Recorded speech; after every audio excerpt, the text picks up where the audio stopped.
2014 से केंद्र में मोदी और अमित शाह की सरकार चल रही है। दोनों ने पूरे देश में जुर्म अत्याचार फैलाया हुआ है। पूरे देश में गरीबी फैली हुई है, लाचारी फैली हुई है। हिंदू के नाम पर, संप्रदाय के नाम पर, धर्म के नाम पर समाज को बांटने का काम करते रहते हैं। धार्मिक उन्माद फैला करके लोगों का शोषण दमन करते रहते हैं। एक तरफ गरीबों को खाने को नहीं है, एक तरफ गरीबों को शिक्षा नहीं है, एक तरफ पूरा देश बदहाल है, वहीं तो उनके जो मोदी के दोस्त लोग हैं, मित्र लोग हैं, वो अरबों करोड़ों रुपया लेकर के वो गायब हो जा रहे हैं। ऐसी सरकार देश में चल रही है। अरे वो बाबा साहेब डॉक्टर अंबेडकर का संविधान बदलना चाहते हैं। जो हक अधिकार बाबा साहेब डॉक्टर अंबेडकर ने हमें दिया है, वो सारे अधिकार वो छीन लेना चाहते हैं। ये भारतीय जनता पार्टी की सीट है। हमने बहन जी को बताया कि बहन जी, हमारा प्रत्याशी दूसरे स्थान पे रहा। यदि गोपालगंज विधानसभा के हमारे मतदाता सर्व समाज के लोग, अलग अलग जाति के लोग जाग गए, उठ करके खड़े हो गए, तो हम लोग दूसरे पे रहे हैं, हम पहले पे आ जाएंगे और ये नरेंद्र मोदी वाला दूसरे पे आ जाएगा।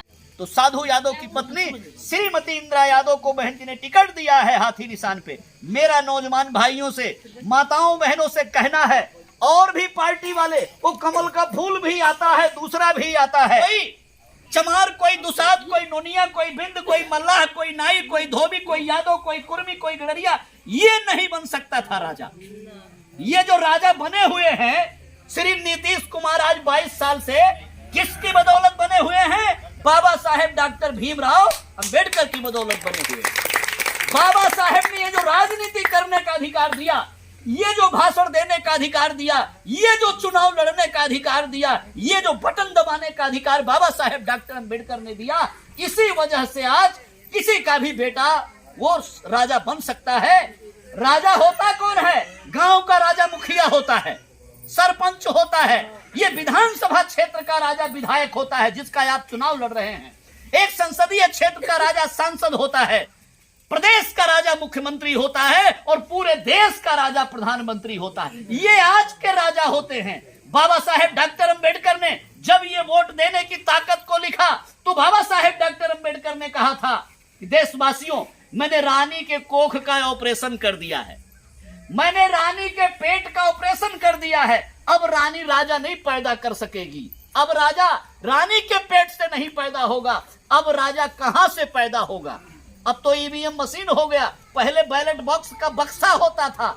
बाबा साहेब डॉक्टर अंबेडकर ने कहा कि अब राजा रानी के पेट से नहीं पैदा होगा, बैलेट बॉक्स की पेटी से पैदा होगा।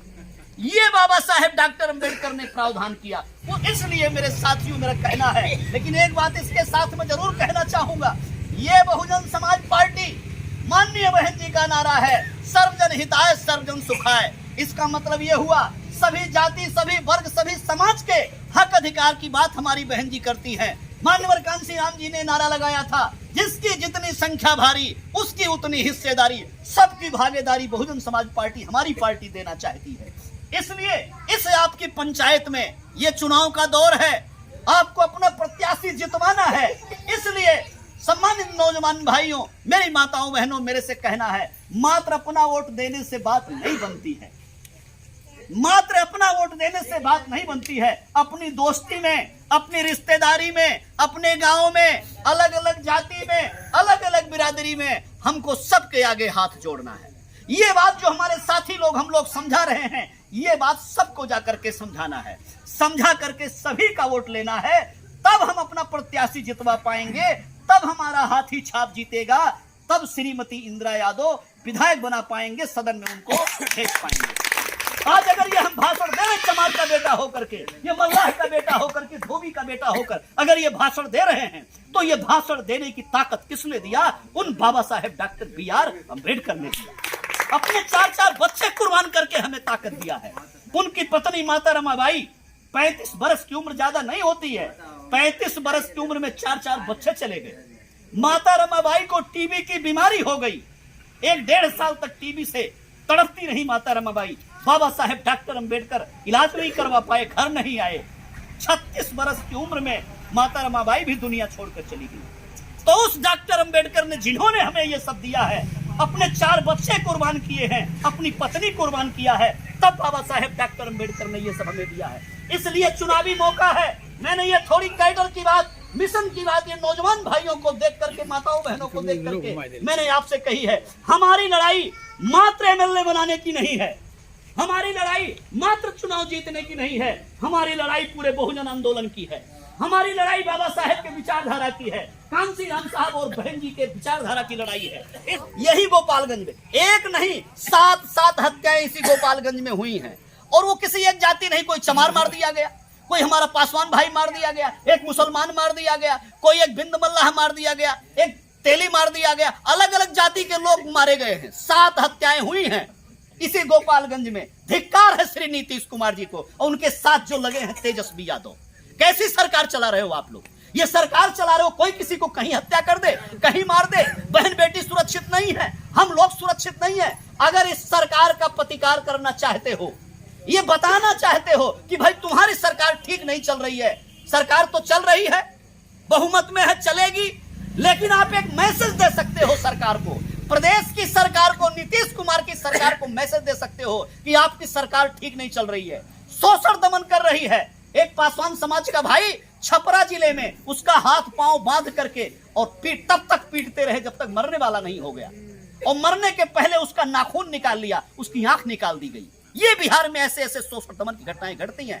दरभंगा जिले में वो भी एक दलित भाई, उसका भी हाथ पांव पीट करके तब तक पीटते रहे जब तक मरने वाला ने, मरने के पहले पानी मांगा तो दरिंदों ने पेशाब पिलाने का काम किया।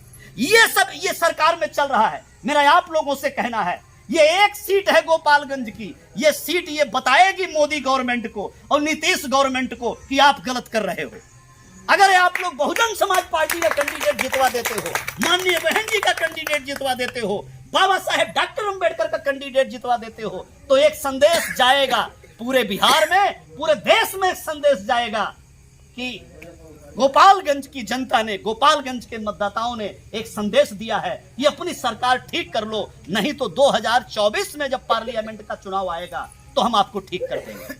2025 में जब विधानसभा का चुनाव आएगा तो ये जनता ठीक कर देगी आपको। एक भी वोट बेकार नहीं जाना चाहिए और सभी लोगों से वोट डालने के लिए अपील करना चाहिए। हाथी के खाने में और साधु यादव की पत्नी के लिए, बहन जी के लिए, ये हमको अपील करना चाहिए। सर्व समाज के लोगों से अपील करना चाहिए। मुंबई में, पंजाब में, हरियाणा में, रायपुर में, छत्तीसगढ़ में, अगर उड़ीसा में कोई बैठा है, ये गोपालगंज वालों, अगर आपने ये विधायक जितवा दिया, उसका हौसला बुलंद हो जाएगा, कहेगा मोदी गवर्नमेंट से बीएसपी वालों ने, गोपालगंज वालों ने सीट छीन लिया, अब ये मोदी सरकार गिर जाएगी। इस मोदी को ये सबक सिखाने के लिए तैयार हो गया। इसलिए मैं और ज्यादा बात ना करते हुए सिर्फ यही आप लोगों से कहना चाहूंगा कि सम्मानित साथियों, अवसर हाथ आया है, ये मौका हम लोगों के हाथ आया है, मौका बेकार नहीं जाने देना है। और हम लोगों को एक सिंबॉलिक इशारा पूरे देश को, पूरे समाज को करना है कि भाई आपकी सरकारें ठीक नहीं चल रही हैं, हमने गोपालगंज में आपको सबक सिखाने का काम किया है। अपने महापुरुषों का वास्ता दे करके सर्व समाज के लोगों को आप तैयार करके उनसे वोट की अपील करेंगे। आने वाली 3 तारीख को आप ज्यादा से ज्यादा वोट दे करके, हाथी के सामने वाली बटन दबा करके बीएसपी के कैंडिडेट साधु यादव की पत्नी श्रीमती इंदिरा यादव को भारी से भारी मतों से जिताएंगे। ऐसी अपील करते हुए, आप सब लोगों का विश्वास करते हुए मैं अपनी बात को यही रोकता हूं। जय भीम, जय भारत, जय बहुजन समाज पार्टी जिंदाबाद, हाथी छाप जिंदाबाद, जीतेगा भाई जीतेगा, बहन कुमारी मायावती जी जिंदाबाद, इंदिरा यादव जिंदाबाद।